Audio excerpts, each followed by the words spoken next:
Hey y'all, Jen and Adam back from PepperHarrow Farm. Today we're going to be talking about our favorite spring filler flowers and maybe a couple pieces of greenery.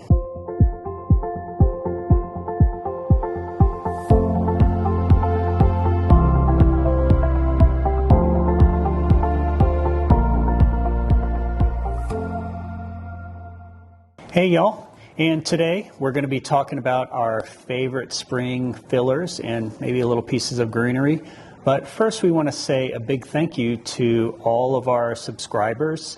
We just hit 10,000, which that's really cool. We really appreciate y'all taking the time to watch our videos. We enjoy making them, so thanks. Man guys, we're having a little happy dance over here. This is so cool. We love all the interaction and engagement you've given us, all the comments that you keep putting in our comment boxes. Thank you so much. It's been amazing, and we love seeing some of the same names over and over again.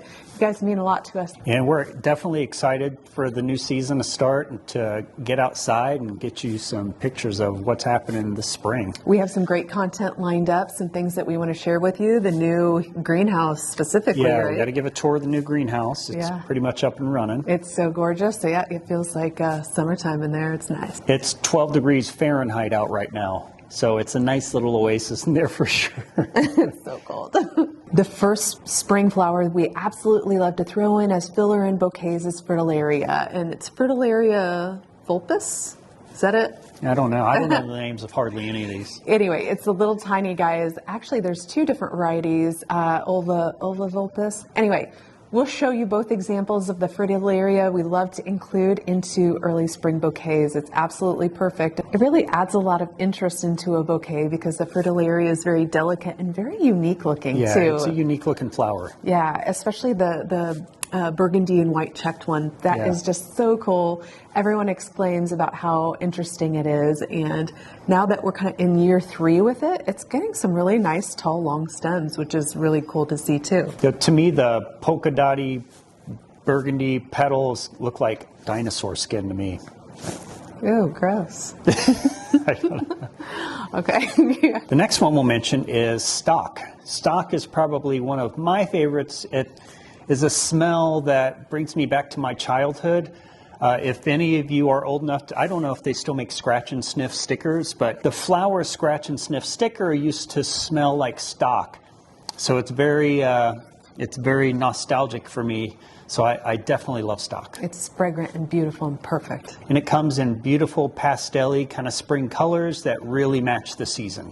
The next one is Snapdragons, and I love to do, especially you all know, seasonality of color. We use very pastel colored Snapdragons. The one I absolutely love the most for early spring is Apple Blossom. Apple Blossom is so gorgeous. They were the really tall stems. If you watched my Snapdragon harvesting video, I said Lucky Lips, but it's actually Apple Blossom. My mistake. Anyway, they're absolutely gorgeous and the perfect early spring. I mean, talk about Easter egg colors, which Adam likes. They're perfect for Easter. The next one on our list is Leucojum. I love Leucojum because it adds like this little sparkle into spring bouquets and it looks so beautiful. We're just now starting to get a really nice stand of it here on the farm that we can actually use a lot of in bouquets. And, you know, those delicate, frilly little details make all the difference in making these early spring bouquets look absolutely gorgeous. The next one we'll mention is phlox. This is an annual specifically here in Iowa. It's cherry caramel, and it really has a pretty color. I like the color. It's unique. It looks a little antique-y. It's really pretty. Yeah, it has a nice antique-y color. Bachelor's buttons is another really nice early spring flower that blooms super early. The only thing is, you'll see it's a little bit difficult to harvest. We usually end up just cutting the whole plant out. Yeah. Oh my gosh, it takes so long. Well, they're just kind of delicate little, I don't know, feathery looking things. Yeah, but what I really love about Bachelor's buttons is, yes, they can tolerate a little bit of cold. They bloom super early. We have them really early. The colors are very pastel for the most part, besides your electric blue that you plant. Yeah, and our wildflower Bachelor's buttons, they reed seed themselves like crazy. I don't know when I'm going to have to replant the seeds, but they choke out every weed in sight. They're one of the first things to pop up as a sprout. and a beautiful stand of electric blue Bachelor's buttons is pretty awesome. And I love Bachelor's buttons also because they're edible. And you all know we love flowers that are multi-use. You can use them for anything. Bluebells are the next thing we absolutely love in spring. Virginia bluebells is what we have coming up in our garden. And Adam's like, what is that? He always sees it growing and he's like, we need more of whatever that is. I'm like, those are bluebells, and yes, they're absolutely gorgeous. I also used them in a design class, and people were like, do you have any more of these? No, we need to actively add more of them to the farm because we can't get enough of them. They're absolutely gorgeous. They're really beautiful. That color is unreal, and it's something that we really look forward to each spring. Pennycress is the next one that we'll talk about. And I guess it definitely fills the bouquet, but it's kind of a greenery that we use. It's one of our first spring greeneries / fillers that pop up. And it has a really beautiful chartreuse kind of green it just matches the pastel ness of the season. Yeah, the pastel-ness of the season. And the texture of it looks incredible in a bouquet also. Yeah, it has these little dime size things all over. I don't know how to describe it. Pennies. Oh, pennies. So not dime cress, it's pennycress. Yeah, it looks really cool. They look just like little pennies going up the stem. That's really cool. Yeah, and it is, I guess, can be a weed here in Iowa, but we use it like crazy. It's an amazing greenery and filler. If it has use, it can't be weed. True.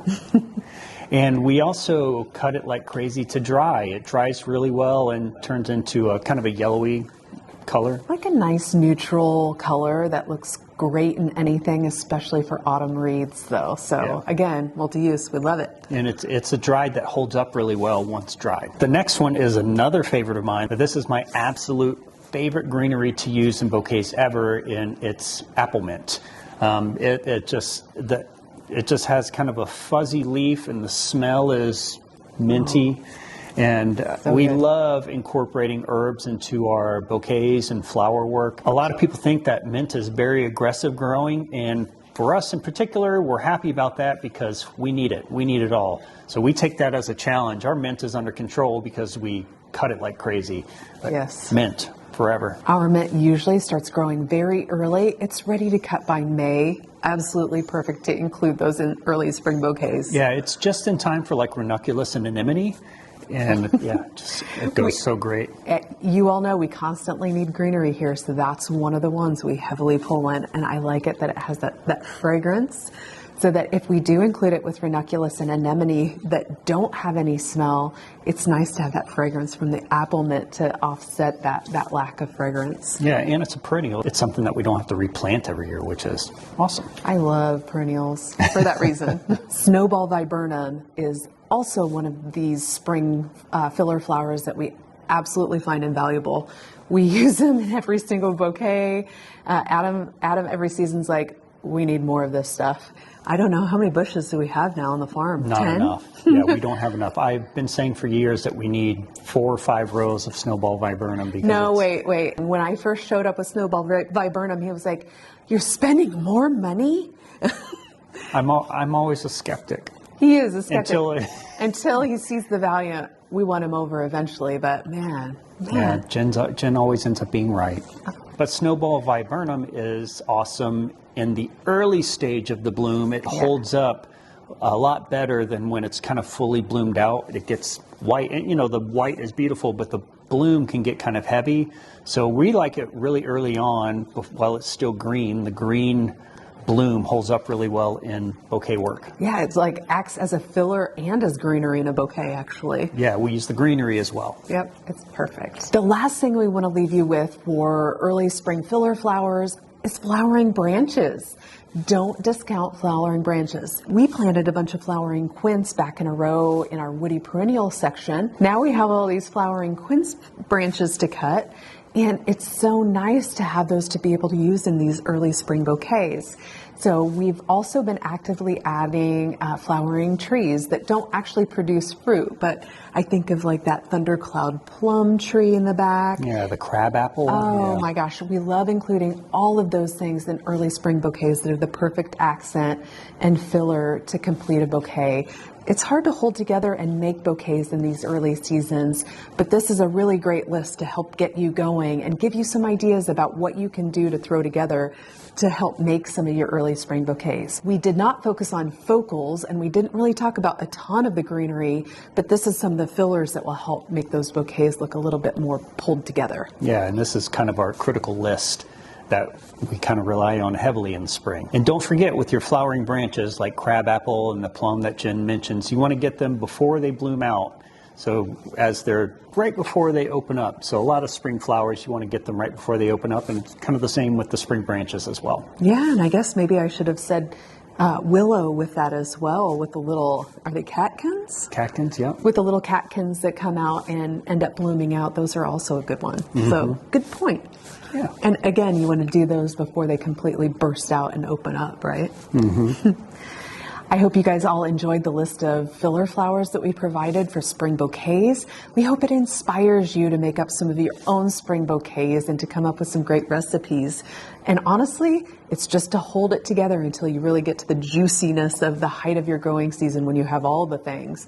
This list will help you kind of piece it together and hold it together until you start to get a lot of flowers blooming and ready to go. Yeah. And we're starting to look like we're going to be warming up in the forecast, which would be nice because we're ready to get outside and show you some things about our spring prep here on the farm, which I guess we're late winter now or midwinter. I don't know. We're late winter. Yeah. We're almost done. Yeah, we want to be done anyway. But we're excited to get out and show y'all some of the stuff we're doing in the spring. If you all liked today's video, please like and subscribe. And as always, thanks for joining and happy growing.